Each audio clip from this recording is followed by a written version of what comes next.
स्वागत। आज हम राजस्थान के इतिहास के एक कह सकते हैं बहुत ही महत्वपूर्ण दौर की पड़ताल कर रहे हैं। जी हाँ, वो दौर जब राजस्थान के किसान और आदिवासी मतलब आम लोग अपने हकों के लिए उठ खड़े हुए थे। हमारे पास जो दस्तावेज और लेख हैं वो उस जमाने के संघर्ष, शोषण और लोगों के जबरदस्त हौसले की कहानी बताते हैं। हाँ, ये वो समय था जब रियासतें थीं, जागीरदारी व्यवस्था का बोलबाला था और अंग्रेजी हुकूमत का दखल भी बढ़ ही रहा था। तो आज की हमारी ये जो चर्चा है, इसका मकसद है इन आंदोलनों के पीछे की वजह समझना।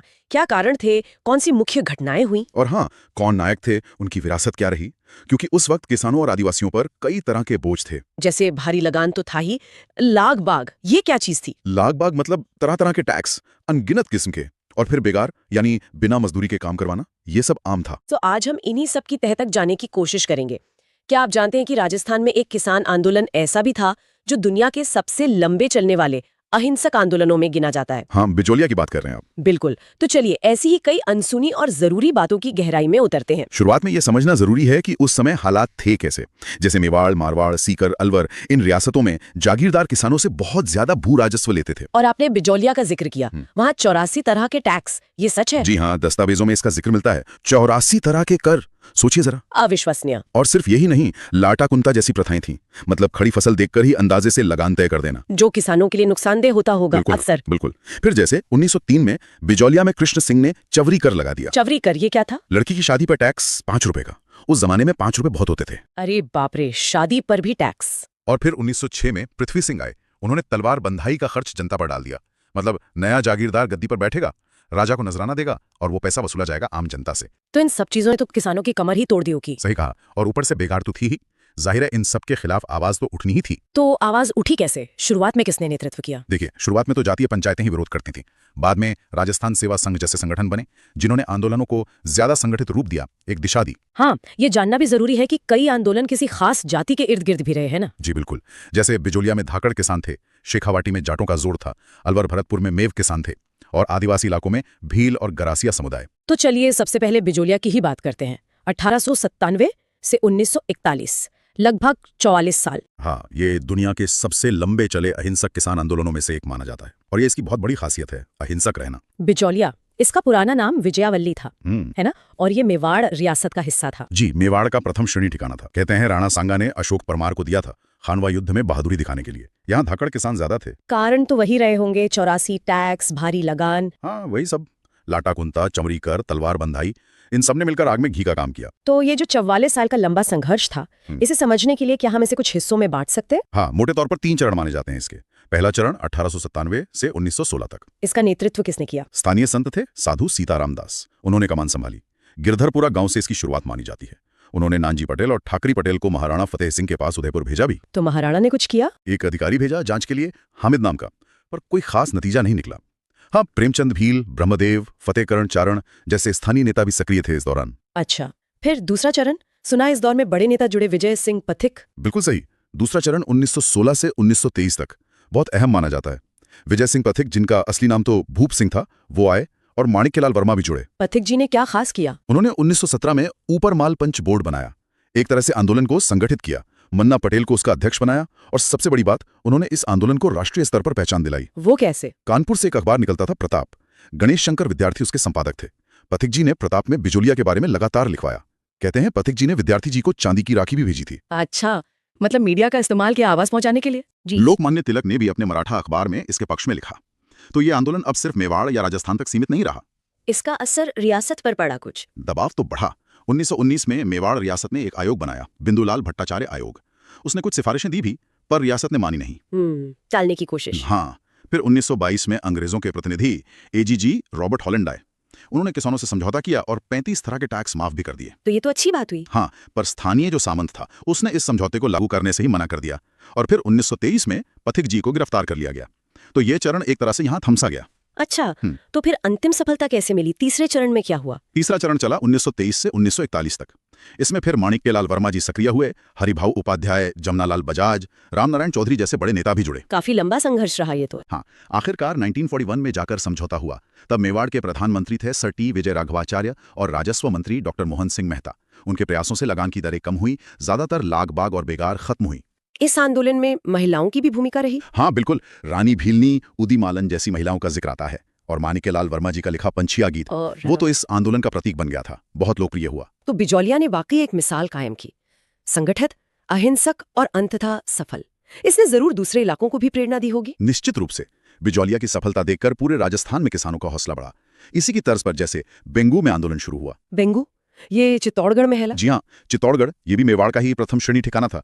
यहाँ भी धाकड़ किसान ज्यादा थे। 1921 में मेनाल नाम की जगह से आंदोलन शुरू हुआ। यहाँ नेतृत्व कौन कर रहा था? राम नारायण चौधरी, जो राजस्थान सेवा संघ से जुड़े थे। यहाँ एक दिलचस्प बात हुई। बेंगू के जो सामंत थे अनूप सिंह, उन्होंने किसानों से समझौता कर लिया। अच्छा, फिर तो मामला सुलझ गया होगा। नहीं, मेवाड़ रियासत ने उस समझौते को मानने से इनकार कर दिया। उसे बोल्शेविक समझौता कह दिया। बोल्शेविक समझौता, रूस की क्रांति से जोड़ दिया इसको। हाँ, शायद उन्हें डर लगा कि किसान संगठित होकर सत्ता को चुनौती दे रहे हैं। तो रियासत ने समझौते को रद्द कर दिया और जांच के लिए ट्रेंच कमीशन भेजा। फिर क्या हुआ? 13 जुलाई 1923 को गोविंदपुरा गांव में किसान सभा कर रहे थे। ट्रेंच ने उस सभा पर गोली चलाने का आदेश दे दिया। गोली? यहाँ भी? हाँ, इसमें रूपाजी और कृपाजी धाकड़ नाम के 2 किसान शहीद हो गए। ये भी एक बहुत दुखद घटना थी बेंगो आंदोलन की। लेकिन क्या अंत में यहाँ भी कुछ राहत मिली किसानों को? हाँ, आखिरकार 1924 में यहाँ भी लगान दरें कम की गईं और बेगार को खत्म किया गया। ये किसानों की सभा पर गोली चलाने की घटना, ये तो बार बार सुनने में आ रही है। हाँ, दुर्भाग्य से ये पैटर्न कई जगह दिखा, जैसे बूंदी या बरड़ कह लीजिए, वहां भी ऐसा ही हुआ। बूंदी में कब हुआ आंदोलन? ये 1923 के आसपास शुरू हुआ। यहाँ गुज्जर किसानों की संख्या ज्यादा थी। नेतृत्व पंडित नैनूराम शर्मा कर रहे थे, वो भी राजस्थान सेवा संघ के सदस्य थे। और यहाँ भी गोली चली? जी, 2 अप्रैल 1923 को डाबी गांव में किसानों की सभा हो रही थी। पुलिस अधिकारी था इकराम हुसैन, उसने गोली चलवा दी। इसमें कौन शहीद हुए? इसमें नानक जी भील, जो उस समय झंडा गीत गा रहे थे, वो शहीद हुए और एक देवीलाल गुज्जर भी शहीद हुए। नानक जी भील, माणिक्यलाल वर्मा ने उनकी याद में कोई गीत लिखा था शायद। हाँ, अर्जी नाम का गीत लिखा था वर्मा जी ने नानक जी भील की याद में। बूंदी आंदोलन में महिलाओं की भागीदारी भी खास रही, पर अफसोस कि यह आंदोलन 1943 तक चला, लेकिन कोई बड़ी सफलता हासिल नहीं कर पाया। अब आते हैं अलवर के नीमू चाणक कांड पर। इसे तो राजस्थान का जलियांवाला बाग भी कहते हैं। सही कहा आपने। अलवर में दरअसल 2 मामले हुए थे। एक तो 1924 में जंगली सुअरों को मारने की इजाजत को लेकर आंदोलन हुआ, वो तो सफल रहा। अच्छा, सुअर मारने की इजाजत क्यों नहीं थी? फसल खराब करते होंगे। हाँ, फसल बर्बाद करते थे, पर राजा ने उन्हें मारने पर पाबंदी लगा रखी थी। किसानों ने विरोध किया तो इजाजत मिल गई। लेकिन दूसरा मामला ज्यादा गंभीर था। वही नीमू चाणा वाला? जी, 1924 में अलवर के महाराणा जयसिंह ने लगान की दरें बहुत ज्यादा बढ़ा दी। इसके विरोध में 14 मई 1925 को नीमूचाणा गांव में किसान इकट्ठे हुए थे।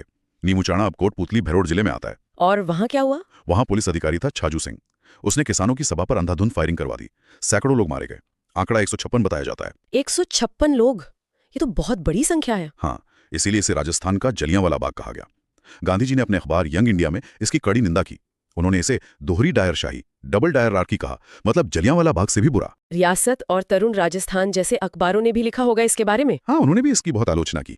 इस आंदोलन में एक बात और थी कि इसमें राजपूत किसानों की संख्या ज्यादा थी। ये तो बहुत ही दर्दनाक घटनाएं हैं।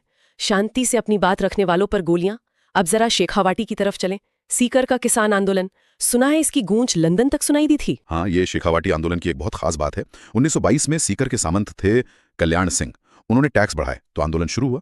राजस्थान सेवा संघ के मंत्री राम नारायण चौधरी ने नेतृत्व संभाला। और लंदन तक कैसे पहुंची बात? इसकी खबरें लंदन के अखबार डेली हेराल्ड में छपी और फिर 1925 में पैथिक लॉरेंस नाम के एक ब्रिटिश सांसद ने ब्रिटेन की संसद हाउस ऑफ कॉमन्स में ये मुद्दा उठाया। अरे वाह, मतलब अंतर्राष्ट्रीय स्तर पर ध्यान गया इस पे। जी। फिर 1931 में राजस्थान जाट क्षेत्रीय महासभा बनी। इसने आंदोलन को और ताकत दी। ठाकुर देशराज जैसे नेता उभरे। हाँ, ठाकुर देशराज, उन्होंने कोई यज्ञ भी करवाया था शायद। हाँ, 20 जनवरी 1934 को पलथाना में जाट प्रजापति महायज्ञ करवाया था। किसानों को एकजुट करने का एक बड़ा प्रयास था ये। और वो कटराथल सम्मेलन जिसमें हजारों महिलाएं शामिल हुई थी। हाँ, वो तो एक ऐतिहासिक घटना है। 25 अप्रैल 1934 सीहोट के ठाकुर मान सिंह ने सोतिया का बास गांव की जाट महिलाओं के साथ कुछ दुर्व्यवहार किया था। उसके विरोध में श्रीमती किशोरी देवी, ये हरलाल सिंह खर्रा की पत्नी थी ना? जी हाँ, उनके नेतृत्व में करीब 10,000 महिलाओं ने कटराथल में प्रदर्शन किया। सोचिए, 10,000 महिलाएं उस जमाने में। कमाल है। और श्रीमती उत्तमा देवी ने भाषण भी दिया था। हाँ, ठाकुर देशराज की पत्नी थी वो। उन्होंने बहुत ओजस्वी भाषण दिया था। ये महिला शक्ति का एक अद्भुत प्रदर्शन था। लेकिन क्या शेखावाटी में भी दमन हुआ, हिंसा हुई? हाँ, यहाँ भी हुई। एक तो जयसिंहपुरा हत्याकांड हुआ झुंझुनू में 21 जून 1934 को। वहां के ठाकुर ईश्वर सिंह ने किसानों पर गोली चलवाई। लेकिन इस मामले में एक अच्छी बात यह हुई कि उसे सजा मिली। ये शायद पहला मामला था जहां किसानों के हत्यारों को सजा हुई। ये तो न्याय की दिशा में एक कदम था। और कोई घटना? एक कूदन हत्याकांड भी हुआ 25 अप्रैल 1935 को। वहां धापी देवी नाम की एक महिला के कहने पर किसानों ने टैक्स देने से मना कर दिया था, तो कैप्टन वेब नाम के अंग्रेज अधिकारी ने गोली चलवा दी। इसमें 4 किसान शहीद हुए। इसकी गूंज भी ब्रिटिश संसद तक पहुंची थी। तो शेखावाटी आंदोलन भी काफी उतार चढ़ाव भरा रहा। अब मारवाड़ की बात करते हैं, वहां क्या स्थिति थी? मारवाड़ में भी किसान और आम लोग संगठित हो रहे थे। मरुधर मित्र हितकारिणी सभा 1915 में ही बन गई थी। फिर 1921 में मारवाड़ सेवा संघ बना। वहां कोई खास आंदोलन हुआ? हाँ, 1920-21 में एक तौल आंदोलन हुआ था, चांदन माल सुराना के नेतृत्व में। सरकार ने 100 तोले के सेर को 80 तोले का करने का फैसला किया था। अच्छा, वजन घटा दिया था। हाँ, तो लोगों ने विरोध किया और सरकार को फैसला वापस लेना पड़ा। फिर मारवाड़ हितकारिणी सभा ने पशु निर्यात पर टैक्स के खिलाफ आंदोलन चलाया, वो भी सफल रहा। इस सभा ने कुछ पुस्तिकाएं भी निकाली थीं शायद। जी, पोपाबाई की पोल और मारवाड़ की अवस्था। इनमें मारवाड़ शासन की कमियों और जनता की परेशानियों को उजागर किया गया था। लेकिन मारवाड़ में भी कोई हिंसक घटना हुई थी, डाबड़ा कांड। हाँ, वो बहुत दुखद घटना थी। 13 मार्च 1947 डाबड़ा गांव डीडवाना में मारवाड़ लोक परिषद और मारवाड़ किसान सभा का संयुक्त सम्मेलन हो रहा था। उस पर जागीरदारों के लोगों ने हमला कर दिया। कई लोग शहीद हुए इसमें। आजादी से कुछ ही महीने पहले। जी, इसकी पूरे देश में निंदा हुई थी। इससे पहले 1945 में चंद्रावल गांव में भी लोक परिषद के कार्यकर्ताओं पर हमला हुआ था। ये तो मुख्य किसान आंदोलनों की बात हुई। इनके अलावा भी कुछ और आंदोलन थे जिनका जिक्र जरूरी है। हाँ, कुछ और भी थे। जैसे भरतपुर में 1931 में नई भूमि बंदोबस्त नीति आई, जिससे लगान बढ़ गया। तो भोजी लंबरदार के नेतृत्व में विरोध हुआ, पर उन्हें गिरफ्तार कर लिया गया और आंदोलन ज्यादा चल नहीं पाया। और मेव आंदोलन, वो अलवर भरतपुर में हुआ था। हाँ, 1932 से 34 के बीच। ये मेव मुस्लिम किसानों का आंदोलन था। मोहम्मद हादी ने अंजुमन खादिमुल इस्लाम नाम की संस्था बनाकर इसे संगठित किया। गुड़गांव के मेव नेता चौधरी यासीन खान ने भी नेतृत्व किया। इसकी क्या वजह थी? मुख्य वजह तो वही लगान और दूसरे मुद्दे थे। मेवों ने खरीफ की फसल का लगान देना बंद कर दिया था। कुछ स्रोत कहते हैं कि इससे थोड़ा सांप्रदायिक रंग देने की भी कोशिश हुई। अच्छा, तो इसका अंत कैसे हुआ? राज्य ने चौधरी यासीन खान के कहने पर एक मुस्लिम सदस्य खान बहादुर कादी अजीजुद्दीन बिलग्रामी को अपनी काउंसिल में शामिल किया। महाराजा जयसिंह को यूरोप भेज दिया गया। बिलग्रामी की अध्यक्षता में जांच समिति बनी और फिर 1934 में समझौता हो गया। ठीक है, और बीकानेर? बीकानेर में दो तरह के आंदोलन दिखते हैं। एक तो गंग नहर क्षेत्र में, जहां 1927 के बाद पंजाब से आके किसान बसे थे। उन्होंने अपनी जमींदार एसोसिएशन बनाई और ज्यादातर संवैधानिक तरीकों से अपनी मांगे रखी। और दूसरा जागीरी क्षेत्रों में, जहां जाट किसान ज्यादा थे। वो लागबाग बेगार के खिलाफ थे। करीब 37 तरह की लागबाग बताई जाती हैं। 1937 में उदरासर गांव से जीवन चौधरी के नेतृत्व में शुरुआत हुई। बीकानेर में वो षड्यंत्र केस भी हुआ था ना? हाँ, बीकानेर षड्यंत्र केस 1932 का। महाराजा गंगा सिंह गोलमेज सम्मेलन में लंदन गए थे। तब कुछ लोगों ने वहां बीकानेर दिग्दर्शन नाम के पर्चे बांटे, जिनमें बीकानेर शासन की असलियत बताई गई थी। तो महाराजा ने क्या किया? लौटकर उन्होंने जन सुरक्षा अधिनियम लागू किया और स्वामी गोपाल दास, चंदनमल बहादुर जैसे कई लोगों को गिरफ्तार कर लिया। बाद में दुधवा खारा चूरू में हनुमान सिंह के नेतृत्व में आंदोलन हुआ। फिर कांगड़ कांड, रतनगढ़, चूरू 1946 में हुआ। ये बीकानेर किसान आंदोलन की आखिरी बड़ी घटना मानी जाती है। ये तो हुई किसानों की बात। अब जरा राजस्थान के आदिवासी आंदोलनों पर आते हैं। भीलों और मीणाओं के संघर्षों का भी इतिहास है। बिल्कुल, आदिवासियों में भीलों ने कई बार आवाज उठाई। मेवाड़ में 1881-83 का विद्रोह तो काफी बड़ा था, अंग्रेजों और उदयपुर राज्य के खिलाफ। उसमें क्या हुआ था? सेना ने बारापाल में भीलों की झोपड़ियां जला दी थीं। विद्रोह पूरे मेवाड़ में फैल गया था। आखिर में कर्नल वॉल्टर की मध्यस्थता से समझौता हुआ, जिसमें भीलों को जंगल के अधिकारों और टैक्स में कुछ रियायतें मिली। और इससे पहले भी बांसवाड़ा में विद्रोह हुए थे। हाँ, 1872-75 में भी हुए थे। लेकिन एक बहुत बड़ा और महत्वपूर्ण आंदोलन था भगत आंदोलन। ये गोविंद गुरु ने चलाया था ना? जी हाँ, गोविंद गुरु ने सुरजी भगत के साथ मिलकर। ये मेवाड़, डूंगरपुर, बांसवाड़ा के भीलों के बीच था। गोविंद गुरु स्वामी दयानंद सरस्वती से बहुत प्रभावित थे। उन्होंने कोई सभा भी बनाई थी। हाँ, 1883 में संप सभा बनाई थी और भीलों को हिंदू धर्म के दायरे में रखने, उनमें सामाजिक और नैतिक सुधार लाने के लिए भगत पंथ चलाया। उनका मकसद भीलों को एकजुट करना भी था। लेकिन इसी आंदोलन से वो मानगढ़ पहाड़ी वाली दुखद घटना जुड़ी है। हाँ, मानगढ़ पहाड़ी, बांसवाड़ा में 17 नवंबर 1913 का दिन था। संप सभा का अधिवेशन चल रहा था। हजारों भील जमा थे। पुलिस ने वहां फायरिंग कर दी। कितने लोग मारे गए थे? अनुमान है कि 1500 से ज्यादा भील मारे गए थे। इसे भी राजस्थान का जलियांवाला बाग कहा जाता है। बहुत ही दर्दनाक घटना थी ये। 2012 में वहां शहीद स्मारक भी बना है। गोविंद गुरु का क्या हुआ? उन्हें गिरफ्तार कर लिया गया। करीब 10 साल बाद रिहा हुए। फिर उन्होंने अपना बाकी जीवन गुजरात के कामिया गांव में शांति से बिताया। वो हमेशा अहिंसा के समर्थक रहे। उनका सफेद झंडा शांति का प्रतीक माना जाता था। गोविंद गुरु के बाद भीलों के आंदोलन को किसने आगे बढ़ाया? उनके बाद नेतृत्व संभाला मोतीलाल तेजावत ने। उन्हें भीलों का मसीहा या बावजी भी कहा जाता है। वो कहाँ के थे? उदयपुर के पास कोलियारी गांव के थे। ओसवाल जैन परिवार से थे, पर उन्होंने अपना जीवन भीलों के लिए समर्पित कर दिया। उन्होंने 1921 में मातृकुंडिया चित्तौड़गढ़ से एक ही आंदोलन शुरू किया। एक ही आंदोलन? हाँ, मतलब एकता का आंदोलन। हाँ। भीलों और गरासियों को एकजुट करने का। यह आंदोलन भूमट क्षेत्र में ज्यादा फैला, इसलिए इसे भूमट आंदोलन भी कहते हैं। उन्होंने मेवाड़ महाराणा के सामने 21 मांगे रखी थीं। उन्हें मेवाड़ की पुकार कहा गया था, है ना? जी हाँ, मेवाड़ की पुकार। पर महाराणा ने उन पर कोई ध्यान नहीं दिया। तो क्या यहाँ भी दमन हुआ? हाँ, यहाँ भी। 7 मार्च 1922 को विजयनगर, जो अब गुजरात में है, वहां नीमड़ा गांव में भीलों का सम्मेलन हो रहा था। मेवाड़ भील कोर ने उस पर गोलीबारी कर दी। यहाँ भी गोलीबारी? हाँ। कितने लोग हताहत हुए? इसमें करीब 1200 भील मारे गए। गांधी जी ने इस घटना को भी जलियांवाला बाग से भयानक बताया था। ये तो बहुत ही दुखद है। तेजावत जी का क्या हुआ फिर? ये भूमिगत हो गए, काफी समय तक छिपे रहे। फिर 1929 में गांधी जी के कहने पर उन्होंने आत्मसमर्पण कर दिया। 1936 में जाकर उन्हें रिहा किया गया। ये तो भीलों के संघर्ष की कहानी हुई। अब मीणा समुदाय के आंदोलन की बात करते हैं। उनका आंदोलन किन वजहों से हुआ? मीणा आंदोलन मुख्य रूप से अंग्रेजी सरकार और रियासती कानूनों के खिलाफ था। 1924 में अंग्रेजों ने एक कानून बनाया था, आपराधिक ट्राइब्स एक्ट। और मीणाओं को उसमें शामिल कर लिया गया? हाँ, और फिर 1930 में जयपुर रियासत ने अपना एक और कानून बना दिया, जरायम पेशा कानून। जरायम पेशा कानून, ये क्या था? ये तो नाम से ही अजीब लग रहा है। ये बहुत ही अपमानजनक कानून था। इसके तहत हर मीणा स्त्री पुरुष, चाहे वो बच्चा हो या बूढ़ा, रोजाना अपने नजदीकी पुलिस थाने में जाकर हाजिरी देनी पड़ती थी। रोजाना, बिना किसी जुर्म के, सिर्फ इसलिए कि वो मीणा है? जी हाँ, सिर्फ इसलिए।